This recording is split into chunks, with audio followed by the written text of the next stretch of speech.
설날을 나흘 앞둔 그러한 주일 예배입니다.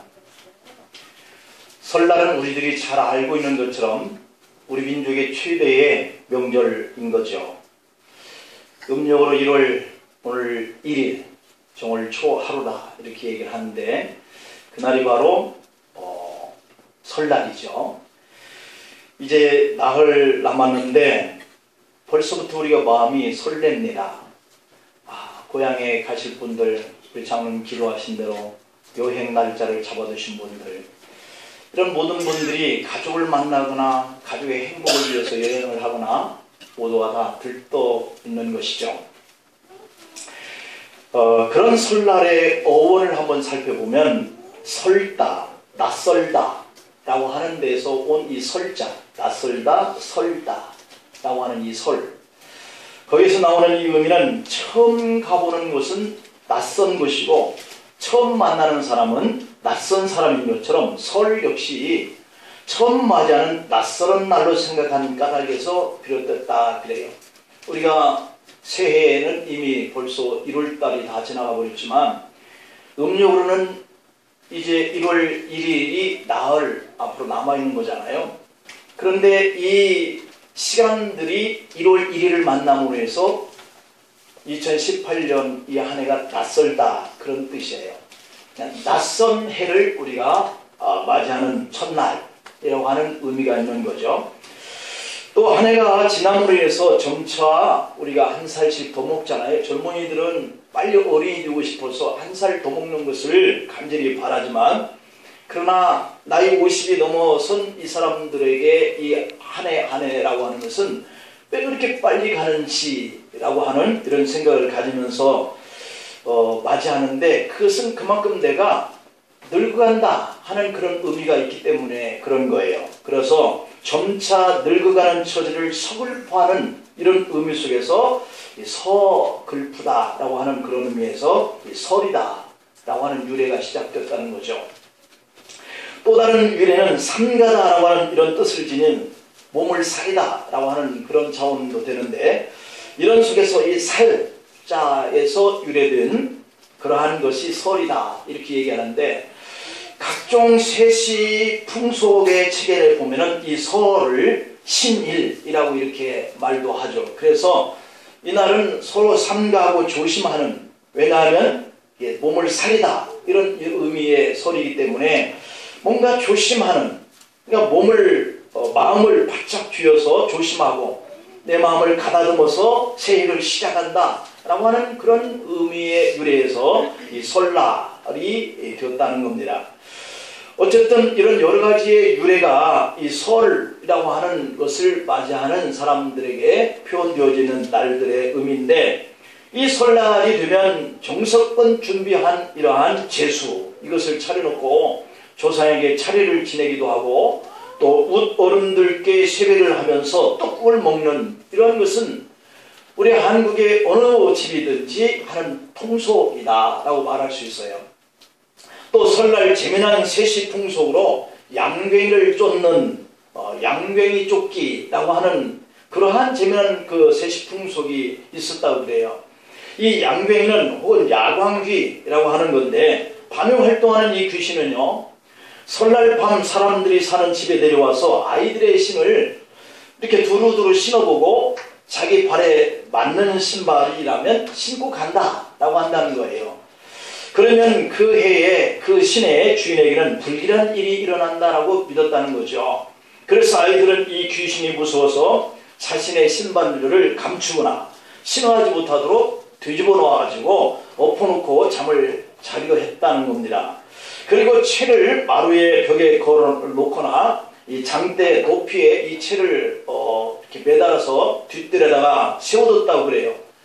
왜냐하면 이 야광귀가 와서 수없이 많은 그 채 구멍, 얇게 이렇게 쳐져 있는 작은 구멍들도 되어 있거든요. 그 구멍들이 이렇게 보고 신기해서 이 구멍이 몇 개나 되나 하고 밤새껏 그거 세다가 날이 밝으면 벌써 날이 밝았나 하고 이렇게 도망간다 라고 하는 차원 속에서 이렇게 채를 장대 높이 달아서 뒀다는 얘기죠. 우리가 지금 생각하면 이러한 일들이 참 어이없고 우스운 이야기처럼 들립니다. 하지만 불신자들은 지금도 이 설날을 맞이하면서 가장 귀하게 여기는 일은 조상제사라고 하는 점이에요. 본래 설날은 조상 숭배와 효사상에 기반을 뒀다라고 볼 수도 있는 건데요. 새해가 되면 복 많이 받으세요 라고 인사를 나누는데 그 복을 받는 방법에도 조상에게 제사를 정성껏 지내면 복을 받는다라고 하는 이런 사실도 믿게 되었다는 거죠. 그래서 금년에도 수천만 명이 고향을 찾아 떠나기도 하고 또 여행을 가기로 하는 이런데 바로 이 설날 때에 차례를 올리게 되어지는데요.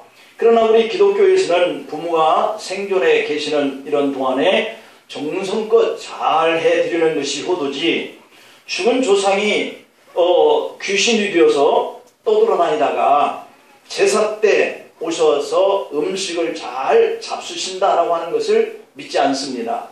그런 의미에서 이 조상들이 제사에 소홀히 하는 이런 후손에게 노하셔서 재앙을 준다 이렇게 믿기 때문에 살아계시는 그 부모를 혼례했던 그 자녀들도 아버지가 어머니가 돌아가신 이후에 제사만큼은 정성껏 지내는데 그 부모가 귀신이 되어서 돌아와서 자신들을 이렇게 잘못되게 재앙을 내리거나 이런 것들이 있기 때문에 부모를 홀대했던 이 자식들도 이 제사를 그렇게 잘 지내려고 애를 쓴다는 거죠.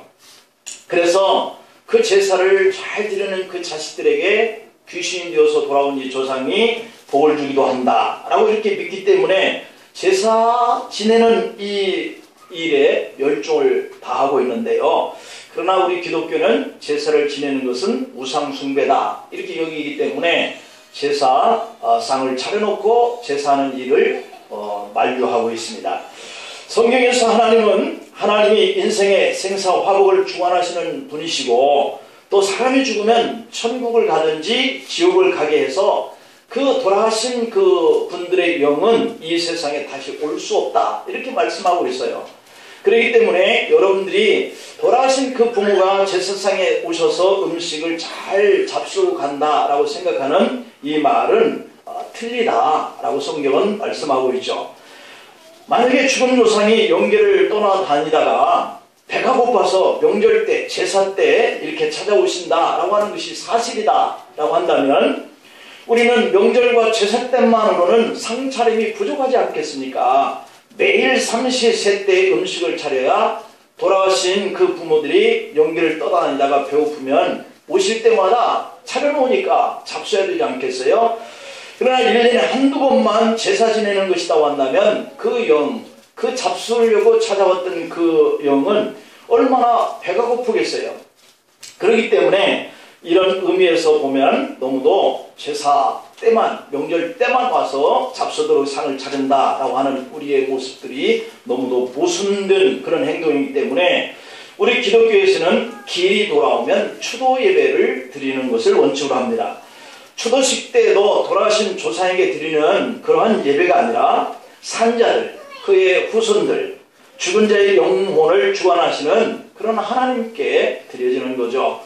그리고 형제자매들이 함께 모여서 부모님과 그분의 유훈을 기억하면서 서로 우애를 다짐하는 그러한 시간들로 추도, 추모를 하고 있는 거죠. 그런 의미 속에서 음식도 우리가 차리는 것은 찾아온 가족들, 형제들, 손님들을 위해서 마련하는 겁니다.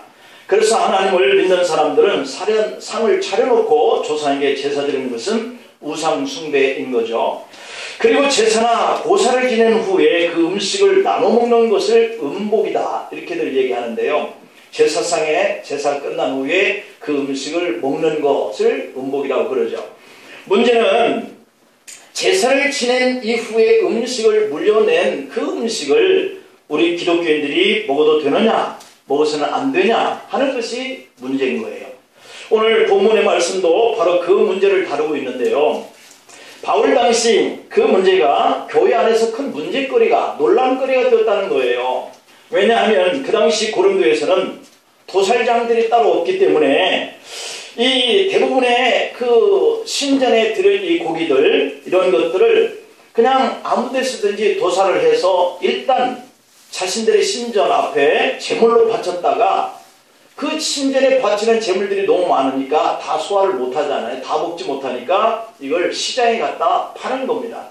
그런데 이 신전이 한두 곳만 있으면은 뭐 거기서 나오는 고기가 시장에 유통되어봐야 얼마나 되겠어요. 그러나 이러한 신을 섬기는 자들이 많았기 때문에 고기를 잡고 제물로 쓰여지는 이런 고기들이 너무 많게 되니까 시장에 갖다 파는 이런 고기들이 거의가 다 이러한 제물로 드려졌던 그러한 고기였다라고 하는 것이에요.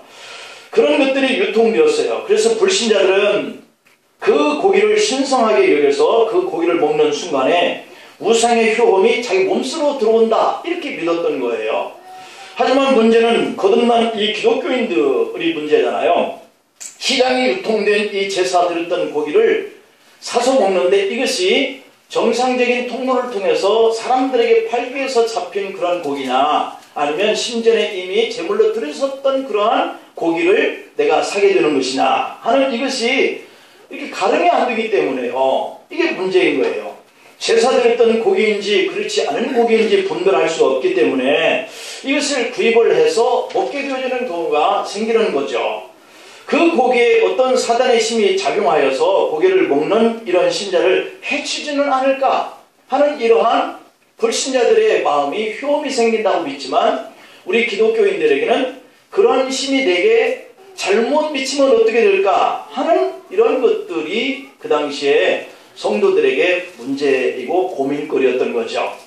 사실 이런 문제는 우리 한국인들도 마찬가지입니다. 예외가 아니죠. 제사상이나 또는 고사상에 혹은 굿판에서 사용되었던 이런 음식을 먹으면 어떻게 되는지 고민하는 교인들이 적지 않다라고 하는 거죠. 그러면 오늘 본문 속에서 바울은 이런 문제에 대해서 해결할 방법을 어떻게 교훈하고 있는가 하는 것을 오늘 우리가 설날 맞이하면서 가족들과 모일 때 이런 문제를 잘 적용했으면 하는 마음이에요. 그 첫 번째의 교훈은 신앙적인 지식보다 사랑의 덕을 나타내라. 오늘 본문은 그렇게 말하고 있어요.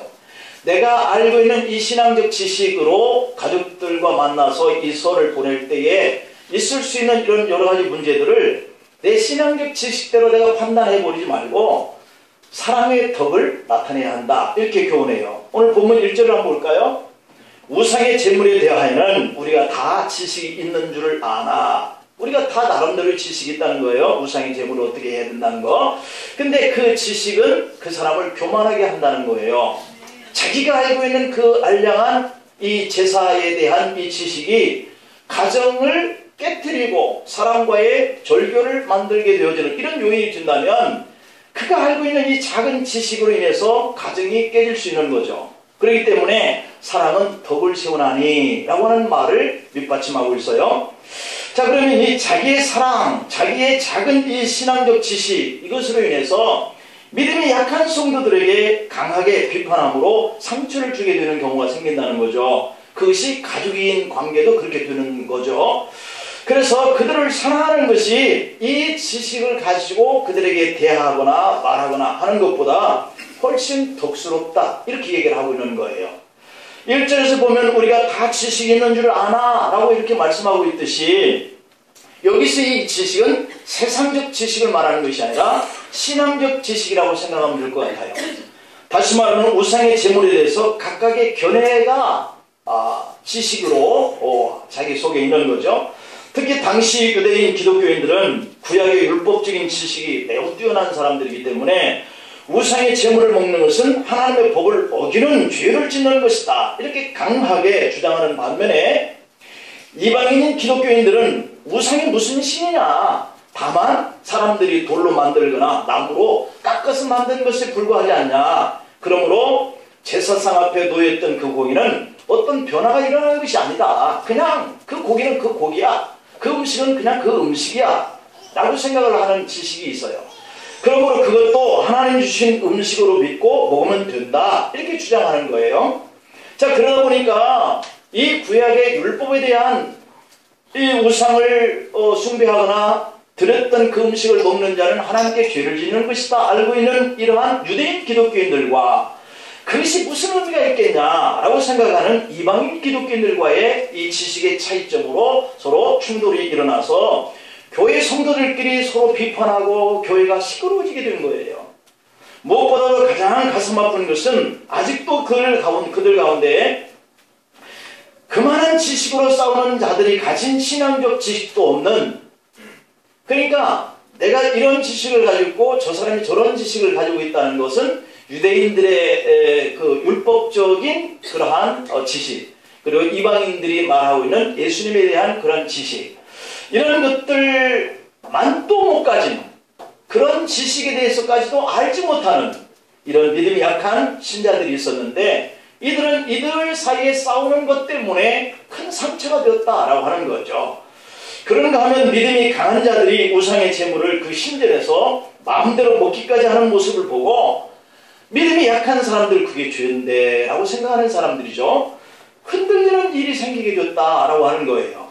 그래서 바울은 오늘 본문 속에서 이 문제에 대해서 서로가 가진 신앙의 지식도 중요하다. 그렇지만 그것보다 더 중요한 것은 믿음이 약한 성도들을 사랑하는 마음으로 그들에게 마음의 상처를 입히지 않도록 덕을 세워야 한다. 이렇게 강조하게 된 거예요.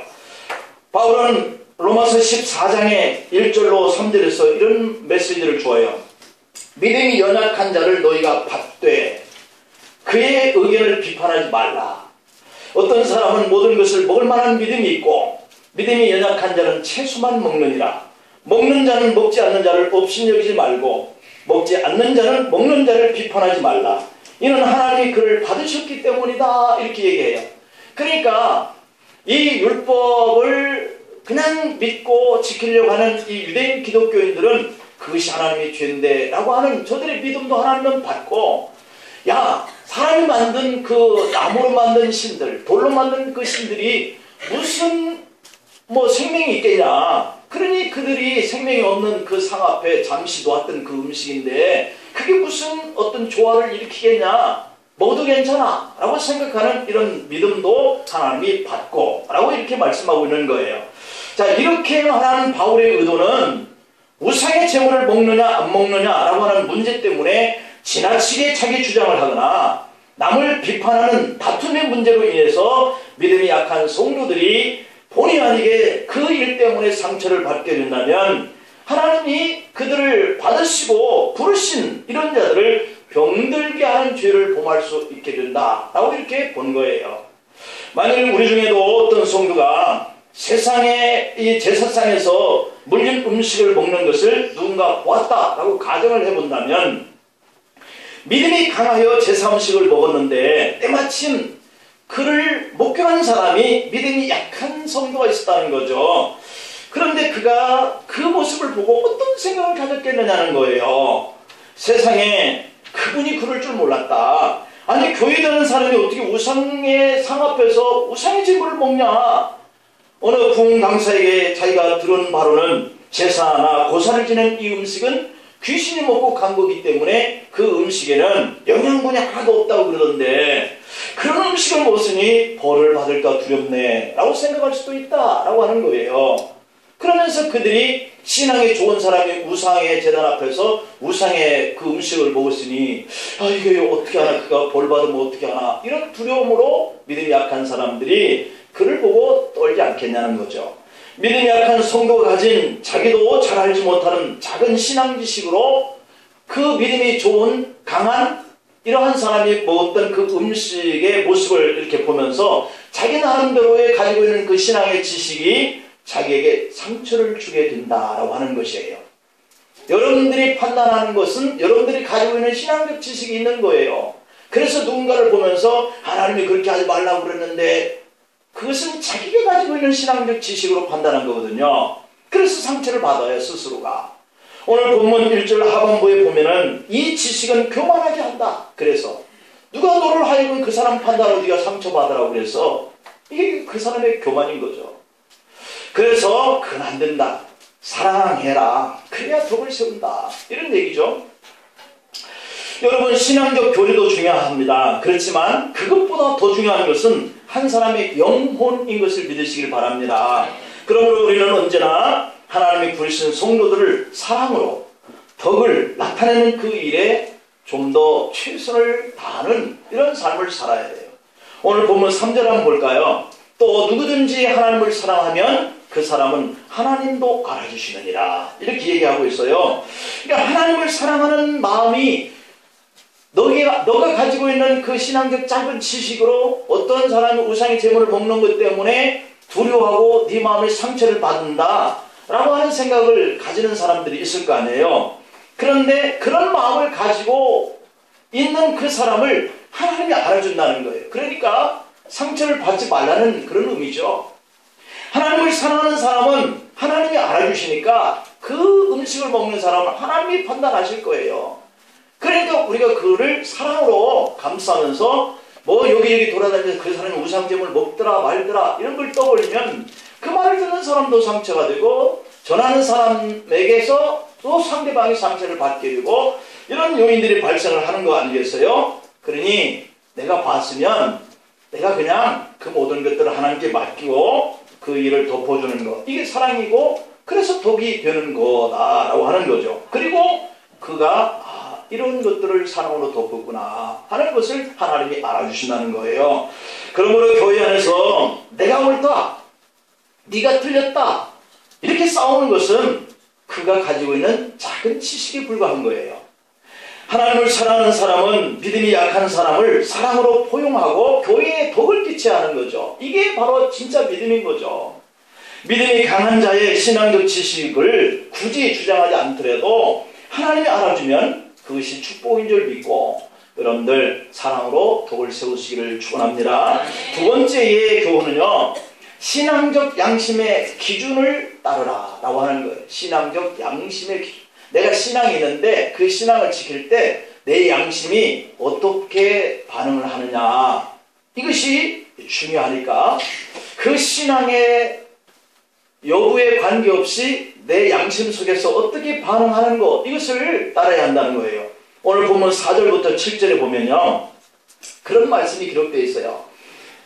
그러므로 우상의 제물을 먹는 일에 대하여는 우리가 우상은 세상에 아무것도 아니며 또한 하나님은 한 분밖에 없는 줄 아노라. 비록 하늘에나 땅에나 신이라 불리는 자가 있어 많은 신과 많은 주가 있으나 그러나 우리에게는 한 하나님 곧 아버지가 계시니 만물이 그에게서 났고 우리도 그를 위하여 있고 또한 한 주 예수 그리스도께서 계시니 만물이 그로 말미암고 우리도 그로 말미암아 있느니라. 그러나 이 지식은 모든 사람에게 있는 것은 아니므로 어떤 이들은 지금까지 우상에 대해 습관이 있어 우상 제물로 알고 먹는 거로 그들의 양심이 약해지고 더러워지느니라, 이렇게 얘기를 하고 있어요.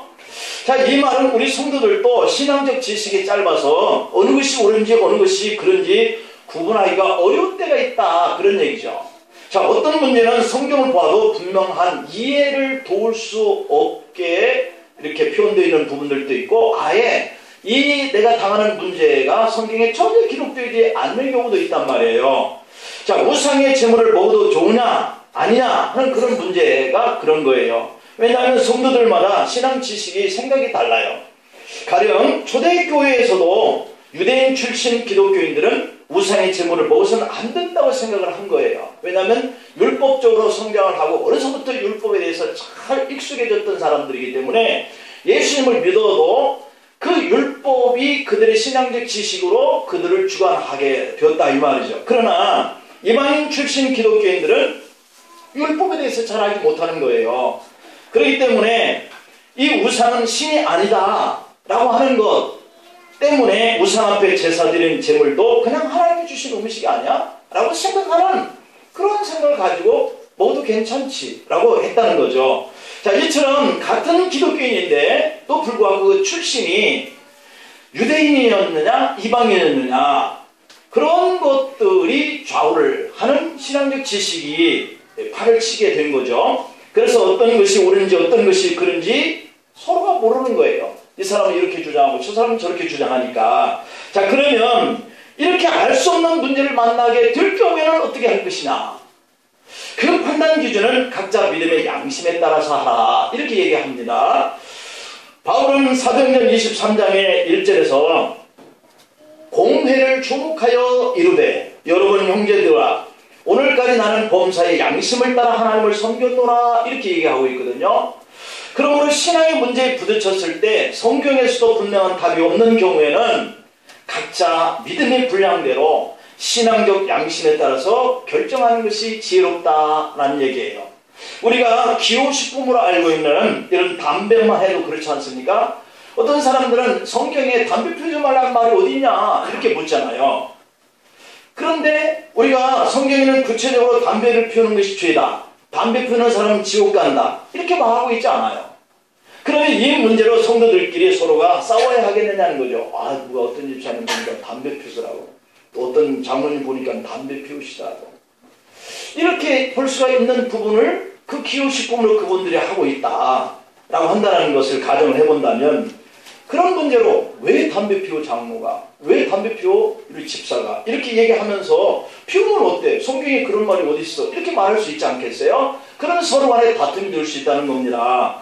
바울은 이렇게 싸워야 하는 이런 문제 아니다, 사랑으로 덕을 세우라 이렇게 얘기하고 있고요. 다시 말하면 오늘 이 4절부터 7절에서는 신앙적 양심에 거리 끼우면 피워서는 안 된다. 내 마음속에 내가 예수 믿는데, 내가 장로인데, 집사인데 이렇게 담배를 피우면, 이렇게 피우다가도 사람들이 오면 얼른 감추고, 같은 교회에 하는 성도들 보면 얼른 감추고, 그 사람의 양심이 뭐예요? 담배를 피우면 안 되는구나 생각하면서도 담배를 피운다는 거죠. 그렇기 때문에 이 사람은 오늘 이 7절에 얘기한 대로 그 사람이 더러워지고 있다는 거예요. 더러워지고 있다. 그것 때문에. 그런 말인 거예요. 그게 이 양심이 그만큼 중요한 거예요. 우상의 재물을 먹는 문제도 그렇습니다. 이 재물이 우상에게 절하는 것이므로 먹으면 죄가 된다라고 하는 이런 생각이 내게 있어요. 그렇다면 양심에 꺼리끼면서도 그 음식을 먹으면 안 된다. 그가 스스로 더럽혀가고 있는 거예요. 믿음의 양심에 거리끼면서까지 굳이 먹으면 오늘 본문 7절 말씀대로 양심이 약해지고 더 나아가서는 더러워지게 되는 것이다 이렇게 강조하고 있거든요. 그러나 어떤 분들은 본문 4절 말씀대로 모든 우상은 실제로 존재하는 신이 아니고 하나님 한 분만이 유일하신 신인 줄 믿기 때문에 그 어떤 우상의 신들이 이 음식을 먹는다고 우리에게 어떤 힘이 비쳐서 뭐가 잘못되고 재앙이 임하게 하고, 하나님 그런 신이 어딨냐, 하나님 한 신밖에 없는데 이렇게 생각하고 믿으니까 두려워 말고 음식을 먹어라 하나님 이런 믿음을 가지고 있는 거예요.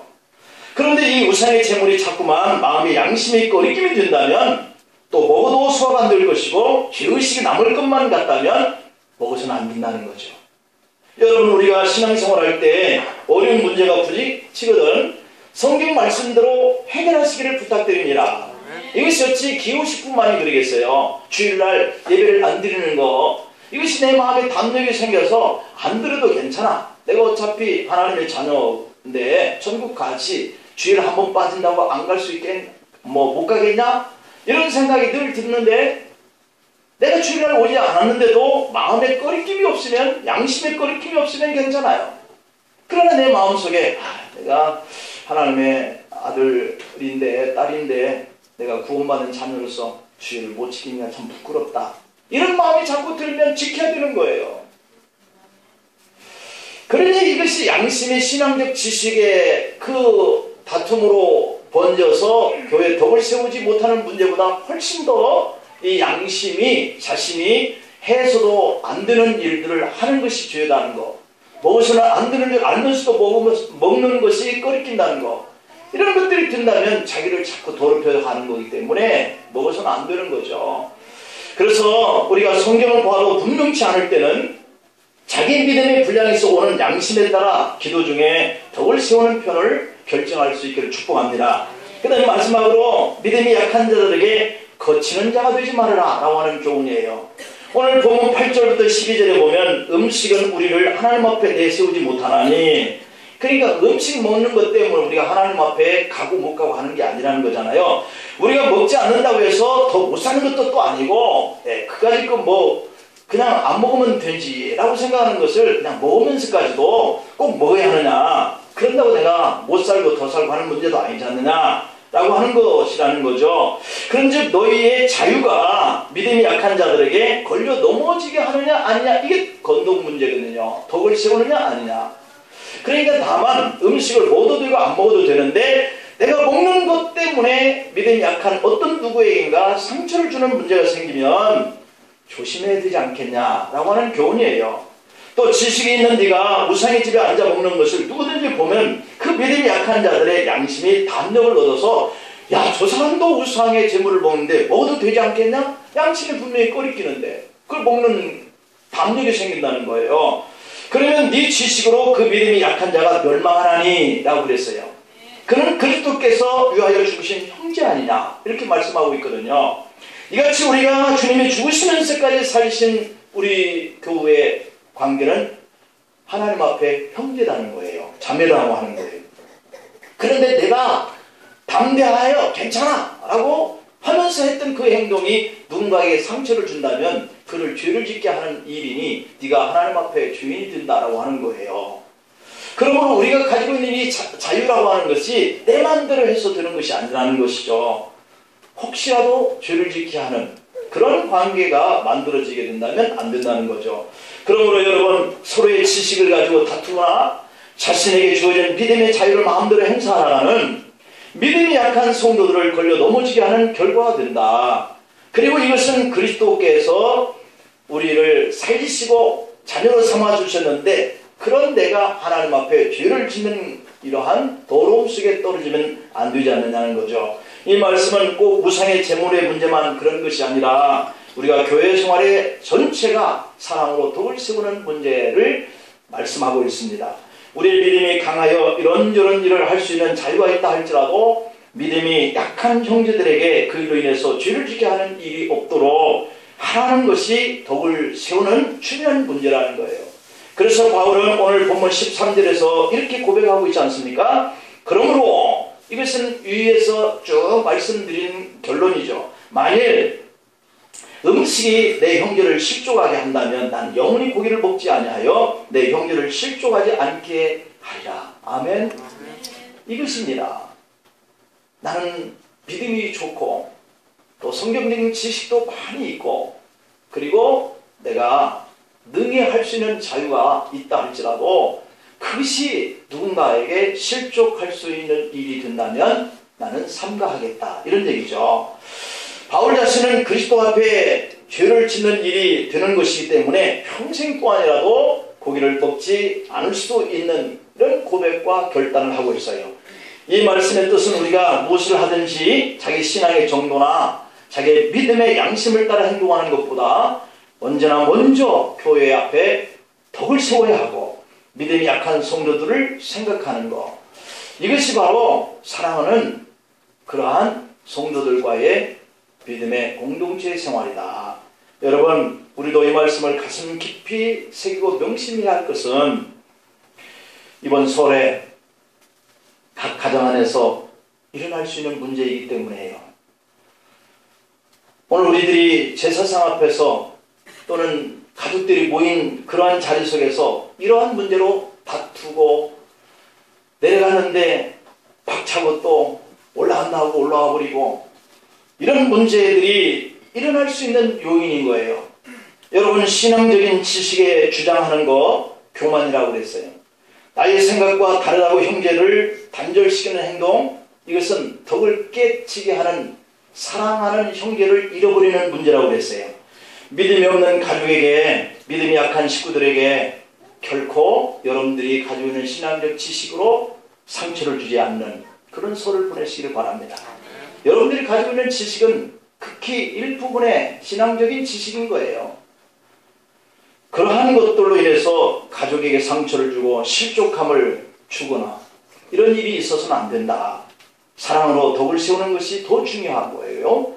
믿지 않는 형제들의 영혼을 구원할 수 있는 여지를 남길 수 있는 지혜를 가지고 이번에 형제 우애의 가족의 좋은 즐거워 기쁨의 시간들을 만들어 주시길 축원합니다. 기도하시겠습니다. 하나님 아버지, 우리들이 가지고 있는 이 알량한 신앙적 지식으로 네가 옳다, 내가 옳다 다투고 싸우고 마음에 상처를 주는 일이 교회 안에서뿐만 아니라 가족 안에서도 사회생활하는 직장 내에서도 결코 있어서는 안 되고 오직 그들을 하나님이 택하여 자녀 삼으신 형제다. 하는 이런 마음을 가지고 사랑하며 덕을 끼치게 하게 하시고, 이번 설 명절 안에 모여지는 이 가족들 안에서도 이런 문제 때문에 절교를 하거나 이런 문제 때문에 가족 관계를 끊어서 내려가지 않거나 만나기를 싫어하거나 하는 이 일들이 얼마나 우리의 어리석은 모습인 것을 다시 한번 생각하면서 주님께서 주시는 그러한 시기와 때가 저들에게 임하여 반드시 저들도 영혼을 구원받고 이제 양심의 자유로 하나님 앞에 자유된 삶을 살 수 있는 기회가 주어지는 날까지 우리가 사랑으로 그들에게 감싸주는 믿음을 가지고 저들을 대하면서 언젠가 저들도 주님의 자녀로 구원받는 날이 올 수 있도록 우리가 인내하면서 기다리면서 저들을 구원할 수 있는 여지를 남기는 이러한 서울을 보내고 오게 하여 주시옵소서. 예수님의 이름으로 기도합니다. 아멘.